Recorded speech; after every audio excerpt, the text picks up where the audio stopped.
Washington, the McLaughlin Group, the American original. For over 3 decades, the sharpest minds, best sources, hardest talk. Issue 1. It's really horrific. I don't have the words for it. It's really horrific. The typhoon that hit the Philippines a week ago was arguably the most powerful storm on record. Typhoon Haiyan killed to date at least 2,357 people, and the death toll is expected to rise. 600,000 people are now homeless, and at least 9.4 million people hurt by the storm. Survivors scavenge for food, water, shelter. Nations have responded to their plight. The U.S. dispatched naval and aircraft vessels, including the George Washington aircraft carrier, as well as pledging $20 million in aid. The U.K., $22 million, plus naval ships. The European Commission, $17 million. The United Arab Emirates, Japan, and Australia, $10 million each. Japan is also sending 1,000 troops to the scene in what is likely Tokyo's biggest post-World War II deployment. South Korea and Canada, $5 million each. Indonesia, $2 million. Mexico, $1 million. Lesser cash-rich nations are sending relief supplies. But there was one notable exception in this international outpouring: China, a neighbor to the Philippines and the world's second-largest economy. China initially pledged only $100,000 in relief, plus another $100,000 through its Red Cross. The donation reflected China's soured relations with the Philippines. The two have been at loggerheads over disputed waters in the South China Sea, where Asian nations are vying to explore for energy. China's typhoon donation in the Philippines was also noted within China by even its own nationalistic Global Times newspaper, quote, "China as a responsible power should participate in relief operations to assist a disaster-stricken neighboring country, no matter whether it's friendly or not," unquote. China upped its donation from $100,000 to $1.6 million. On Friday, the official death toll from the hurricane was reported to be 3,621 killed, and that number is expected to rise. Question: is China wise to temper its aid to the Philippines?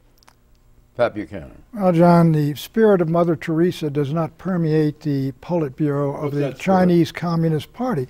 The spirit of basically, are you your brother's keeper, and helping your neighbor and all the rest of it. Frankly, the predominantly Christian West, I would add Japan, and I would add the social gospel folks. It's a tremendous tradition of the United States and the West, especially the United States, that we go to the aid of these folks. But this is a good thing that you brought up, because it's revelatory of character. It reveals what the Chinese leadership is all about. They got a Marxist politics, and they got this ruthless capitalism over there, let the devil take the hindmost. And I think the fact that we see that, now that the Chinese did something that's very stupid, because they would have helped themselves immensely if they'd have stepped in there. They might even have helped themselves in those negotiations over the South China Sea. The president opened up his news conference with a reference to this disaster. Do you think he did the right thing? Yeah, well, I'm proud of the U.S. I think Defense Secretary Hagel immediately offered up our military. We're one of the top donors, and when you put an aircraft carrier in there and the military hardware that we have, we are very helpful, and we're in the forefront of these kind of disasters. But it's not really just about character, Pat. There's geopolitical advantage to be held here, and not all these countries are going in simply because they feel this from the bottom of their heart. They understand this political impact, and that's where I think China is missing the boat, you might say. I mean, they're now being labeled an international laggard. Their contribution is about half what IKEA is giving, to put it in perspective. And their explanation, though, is that they give to development projects all around the world.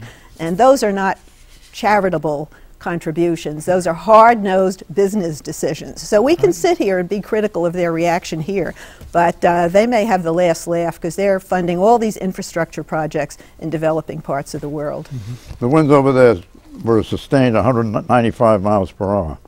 Isn't that incredible? Tragic. And that must be a world record, is it not? Category 1 hurricane, and they're all low-lying 7,000 islands. Total considered disaster. One of the strongest typhoons ever to hit the area, and one of the saddest parts is that the vast majority, or a huge portion of those killed, were children and just really the most vulnerable people. But I think for China's sake, they did finally catch on at the last minute to think, well, if they were trying to increase their goodwill in the area and elevate their status in the area, which clearly they're trying to do with other countries in the region, they can't make themselves look like total cheapskates in the wake of this big tragedy. Question is, was it enough? You know, they've got these joint exercises coming up with the United States and Hawaii pretty soon. They're trying to clearly show they're a player on the world stage. But again, this kind of shines a spotlight on what a curious country they are as they try to elevate their status. You remember Hurricane Camille? Yes. What were the sustained winds? Let's see, you're 175 miles an hour? No, Pat. No? Come on. Okay. 150, 145, 190. 190. Right. Wow. Really? Wow. Well, that's category 1, I believe, anyhow. But we don't get the hugest storms here on the east coast because they can't generate that much power in the Atlantic. The Pacific is a much bigger body of water. We also get huge prior notice. This hurricane may exceed that speed by 0.02%. And it probably is an all-time world record. Well, it may be, but that whole area now is an area of great exposure to hurricanes. The nuclear plant in Japan, I think it was Fukushima? Yeah.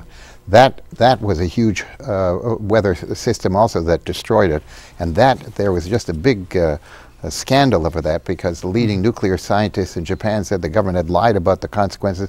There are God knows how many nuclear rods that are still charged in the water, and if there is a number 7 hurricane in that part of the world, it'll permeate all of those waters, poison those waters. It'll affect not only Japan, the whole west coast of the United States. So that part of the world now is really vulnerable, and we are vulnerable because of what's happening in Fukushima. What we got is what we didn't have 100 years ago when they had the Galveston storm, that they killed 6,000 Americans. We get tremendous notice. These guys see them forming up over there in Africa, and they tell people where to go. If they're going to hit Texas, you get people hours ahead of time or moved out to Houston. So we get very few deaths. These poor people sitting on nowhere to go, and they're sitting in their huts right there almost on the beach. And this tidal wave comes in. And what's the history of our relationship with the Philippines? We took over the Philippines between 1899 and. What do you mean took them over? Owned them? We took them from Spain, and then we went in there and slaughtered a lot of folks. Was it a simple and friendly transfer? It was not a simply and friendly. We killed 200,000 Filipinos. What are you talking about? But MacArthur came back in '45 and liberated them from the Japanese. And MacArthur's, they got statues to the great man all over the place. Marcos and his wife and her shoe collection and all of that. But we've had recently, historically, a very friendly relationship. And we had a big naval base there in Subic Bay, and I think that's going to be coming back. We left Subic Bay because they wanted us out. Yeah, but they want us back now, I'll bet. Well, I know they do, but we ought not to go back, because why should we go back and undertake again the defense of these islands after they threw us out? You know, tell them... because we're building a ring around China. How many Filipino Americans are in America today? You see, Pat, you're folding. No, they're about 3rd or 4th, I think, in terms of the numbers. I don't think so. I would say, sure. We'll have to turn that over to the research assistant. Issue 2, Obama's fumble. We fumbled the rollout on this healthcare law. There are a whole bunch of things about it that are working really well, which people didn't notice, right? Because they weren't controversial. I am very frustrated, but I'm also somebody who, if I fumble the ball, I'm going to wait until I get the next play, and then I'm going to try to run as hard as I can and do right by the team. So, ultimately, I'm the head of this team. We did fumble the ball on it, and what I'm going to do is make sure that we get it fixed. Question, can President Obama regain the ball, Mort Zuckerman? You know, we have a tradition in America of people apologizing for their mistakes. But I would have to say that this administration kind of is abusing that particular process here. They've made a lot of mistakes. They try and say, I'm sorry. A lot of people are sorry that they voted for him, as I've said before. I think he's in deep trouble on this thing. I don't think he will escape the problem. I don't think he gets out of it for a long time. This is a program that has affected millions and millions of people. They completely misjudged not only the website, but how this program would rebound. Now he's finally given into a lot of pressure, particularly from the Democrats in the Senate, who are going to be running in fear what the consequences were. His popularity has just collapsed in the country. He's going to have a very tough time doing it because, as a writer in Todd Purdom in Vanity Fair said about him, he's the only community organizer, he says, who doesn't like people. Obama does not come across anymore. No. I think he's lost whatever that image he had, and I think he's in deep political trouble. He likes people enough to want to make sure that everybody has affordable health care coverage that can't be dropped if you get sick or if you have a pre-existing condition. Look, he did what he had to do. He was facing a firestorm from congressional Democrats, and this is an administrative fix. And the hope is that the website will be fixed by the end of this year. This will smooth out. But in the meantime, he's got a struggle on his hand, and it's cost him in terms of his popularity. But I don't think he's not done yet. And that fight you just saw indicates he's not running away from this. Okay, let's find out. Okay, how about your website, sir? I was not informed directly that the website would not be working as the way it was supposed to. Had I been informed, I wouldn't be going out saying, boy, this is going to be great. You know, I'm accused of a lot of things, but I don't think I'm stupid enough to go around saying this is going to be like shopping on Amazon or Travelocity a week before the website opens if I thought that it wasn't going to work. Question, any theory on why President Obama didn't know why his website was not working, Pat? Either his staff is uninformed and incompetent, or his administration is uninformed or incompetent. And where Eleanor is wrong is the main problem, not this stupid website thing, which is a debacle. He has damaged and crippled his credibility and the idea of the American people that this is a guy that tells us the truth, because he systematically deceived the country about whether or not they could keep their health care plans, and millions and millions of them have been knocked off. And how's he been responding? One day after another, he tries to approach to say, in effect, I didn't tell you the truth. He's taken a hit, but let's not lose sight of the fact that health care is being extended. You're not going to get punished if you have a pre-existing condition. He's taken on a complicated task. If you can afford it. But back to your original question about him not knowing, there are reports that he is rather isolated from what's really happening in the administration, that he is kept separated from what's happening on the day-to-day. I think this emphasizes the point that he's not a hands-on president. He wants other people to handle the details. He doesn't have time for the details.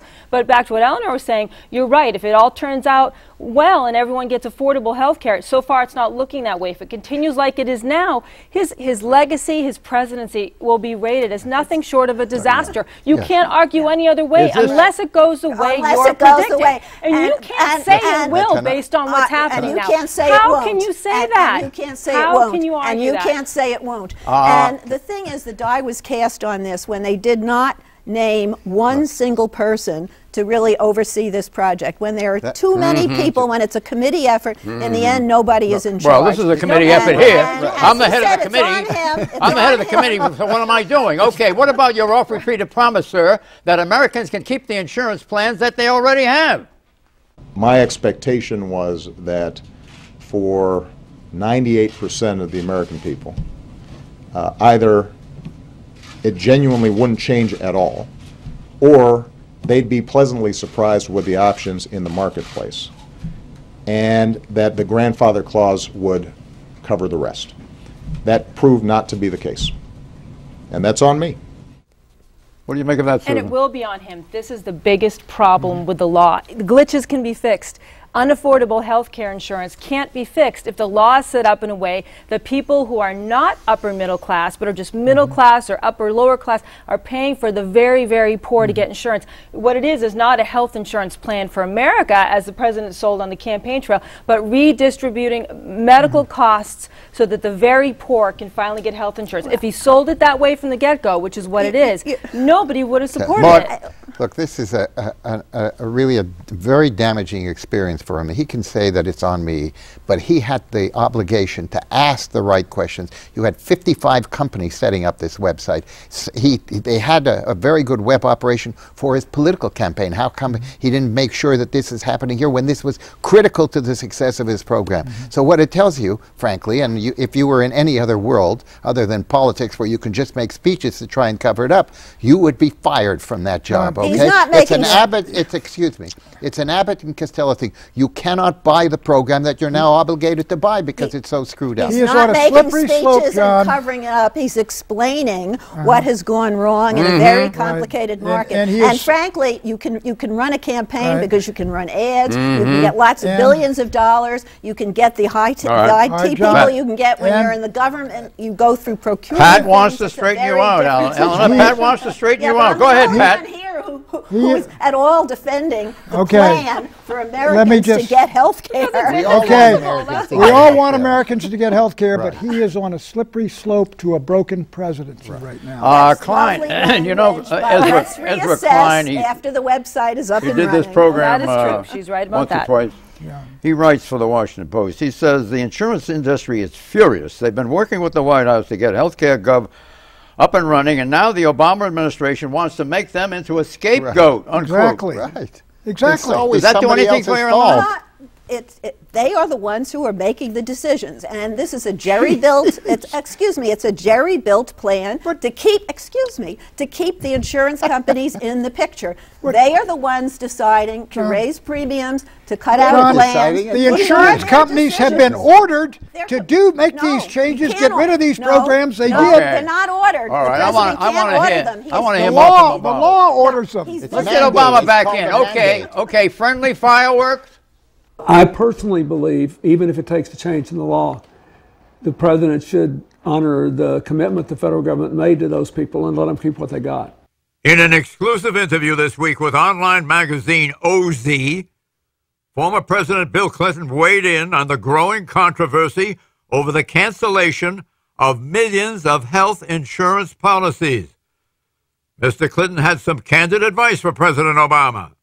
Keep your word, even if it means letting Congress revise the Affordable Care Act. On the same day as the Clinton interview, the latest Quinnipiac University poll came out. Mr. Obama's approval rating has dropped to 39%, with 54% disapproving of the job he is doing as president. Among independents, 63% disapprove, 30% approve. Among women, 51% disapprove, 40% approve. Worse still, 52% of respondents say that Mr. Obama is not honest or trustworthy. 44% still trust Obama. Question: what part did Bill Clinton's advice play in President Obama's decision to hold a news conference on Thursday to announce his fix for the insurance policy cancellation? Susan Ferricchio. Well, White House officials told us in a conference call they've been working on this for a week. They made a point of saying that yesterday. But I think what the president said, the former president said, covered all the other Democrats who really oppose what's going on, and it forced the president to do something to accommodate the Democrats who have already gone to the White House several times to say, do something about this. Then out came the dean of the Democratic Party essentially saying, this thing is a mess, you have to keep your promise. This I might add is what the Republicans have been saying. Republicans have been saying it's a mess, and the former president, Bill Clinton, the icon of the Democratic Party, says the Republicans were right. So that whole argument loses itself. That was the shot, John, that stampeded the herd of Democrats on Capitol Hill, that caused the guys to go into the Oval Office and say, Mr. President, you're going to have to move yourself a little further for taking responsibility for misleading the country. When Bill Clinton says you got to let those folks have those programs in the healthcare system. He gave his word. He did give his word. The guys and the gals were already in the Oval Office because they knew they had a big problem on their hand. Mary Landrieu with her legislation in the Senate. And you don't think Bill poured water on a drowning man? Bill Clinton spoke the truth. The president should keep his promise. I think it was fine what he said. All right, let me get a little bit more cryptic here. Crypticism, you're into that? I'm into it. Okay. Certainly on this show. Here it is. Leading Democratic strategists such as Doug Schoen, Yeah. formerly Clinton's White House pollster, are warning that Obamacare's failings will cost the Democrats in 2014 and may fatally damage Hillary Clinton's presidential campaign in 2016. Yes. Is that why we have the active interest of the president? You follow that? I don't know this. I'm sure he was actually genuine because he understands how critical it is for a president to keep his word. Somewhere in his calculation, probably in an unconscious part, he was thinking about the political campaign 3 years out. I don't know why I think Doug that. Schoen. Maybe Doug Schoen. No, I'm talking about Bill Clinton. Bill Clinton is the master triangulator. He was triangulating between Obama and Hillary. Did he take deliberate pleasure in it? Exit I question. think Is the he's been Democratic Party erupting into a civil war with the Obama Democrats on the left flank and the Clinton Democrats on the right flank? No, Pat Buchanan. they're just following Bill Clinton, who knows that when the water reaches the main deck, you follow the rat. No civil war. The president is giving Bill Clinton the Presidential Medal of Freedom next week. All is well. That's going to be great. No, I don't think it's a civil war. I think everyone is panicked and scattering in different directions, not knowing what to do to save their political skins. That's what it is. The reason why it's not a civil war is that Obama is joining the other side, finally. They all knew it was wrong. They came to see him, as Eleanor said. It was a political disaster for the Democratic Party. It revived the Republican Party after the fiasco of the shutdown of the Congress. So this is a huge mistake for the Democrats, and they all know it. The answer to the question is that there is a civil war. The civil war is between Clinton centrists and Obama progressives. You got it? You're wrong. That's the war. Issue 3, the Kerry shuttle. I'm very happy to be back here today with my former colleagues because I joined with them in putting these sanctions in place. And we put these sanctions in place in order to be able to negotiate. And our hope is now that no new sanctions would be put in place for the simple reason that if they are, it could be viewed as bad faith by the people we're negotiating with. It could destroy the ability to be able to get agreement, and it could actually wind up setting us back in a dialogue that's taken 30 years to be able to achieve. Secretary of State John Kerry is shuttling between Geneva and Washington this week. He's trying to revive talks with Iran over Iran's nuclear program. Expectations were high that a breakthrough would be achieved last weekend in Switzerland, where the P5+1, Germany, France, Great Britain, Russia, China, and the United States met with Iran's negotiators. But hopes were dashed at this meeting when the French Foreign Minister Laurent Fabius objected to the terms being offered by the Obama administration. He called them, quote unquote, a fool's game. The French protest centered on the tentative agreement's failure to get Iran to surrender its stockpile of enriched uranium and halt construction of its nuclear reactor at Arak, which is seen by some as capable of producing weapons-grade plutonium. Israeli Prime Minister Netanyahu echoed France's criticisms. On Capitol Hill, Senator John McCain, a proponent of even tougher sanctions against Iran, tweeted, "Vive la France," when he heard that France had scuttled the deal. Secretary Kerry must now forge unity on 3 fronts. 1, to persuade Congress not to impose new sanctions. 2, maintain the 6-nation P5+1 unity around a new, tougher set of terms. And 3, persuade Iran to agree to these terms before talks resume. Question. Why do the U.S. congressional hawks and the French and the Israelis reject this approach? I ask you, Susan. Well, because it's not worked in the past with other countries or with Iran. We keep talking and talking and talking, and while we're talking, they're working on building nuclear weapons. So the talks are futile, and you're just allowing them more time and giving them more space. However, there are many people who back the president and back Kerry on this, and Senator Dianne Feinstein, one of the key Democrats on this issue in the Senate, just announced on Friday that she does not support the idea of any kind of amendment to any Senate bill that would provide new sanctions for Iran. So I think that kind of scuttles that possibility, and it keeps Congress out of it for now and gives Kerry more time to work this plan, even though some people think it's foolish. Was that a wise move on her part? It depends. A lot of people think, again, this is just buying more time for Iran to build nuclear weapons, and the talks will be futile. What do you think, Mark? Well, I think there is no question about where Iran was heading, and there is also no question, particularly you look at the Arak reactor, which is, as you say, plutonium-based. The problem is if it continues construction, it'll be impossible to destroy it because of the nature of the beast. If there is any bombing of it, it'll spread nuclear fissionable material all around, so it's actually impossible. So what Iran has a chance of doing in a weak agreement, and bear in mind the French foreign minister went public on this thing to the astonishment of almost everybody, and the French have the most sophisticated understanding of Iran. They have a big Iranian community. What did he they say? have experts.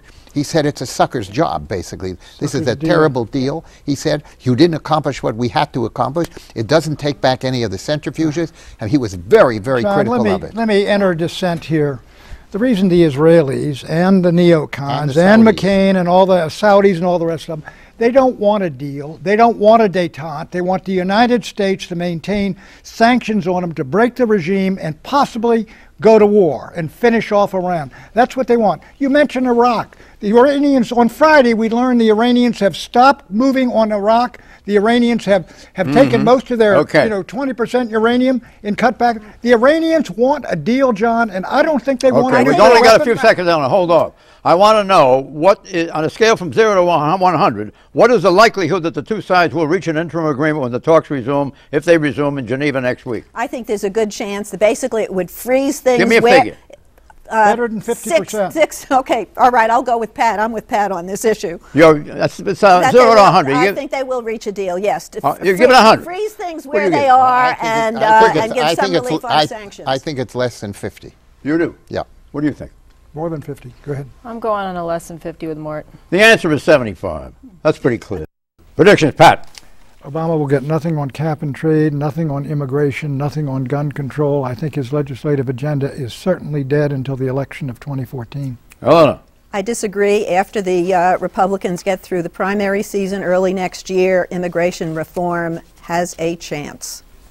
Susan. I have no idea how you can predict that, but I will say that there will be no sanctions on Iran that come out of Congress. What?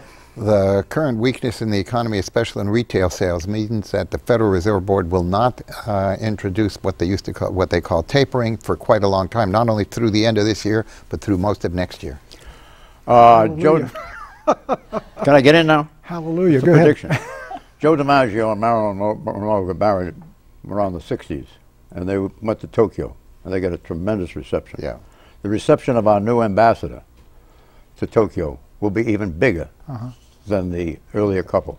Who am I speaking of? Caroline Kennedy. Caroline Kennedy. It was the 1950s. The 1950s. Bye-bye.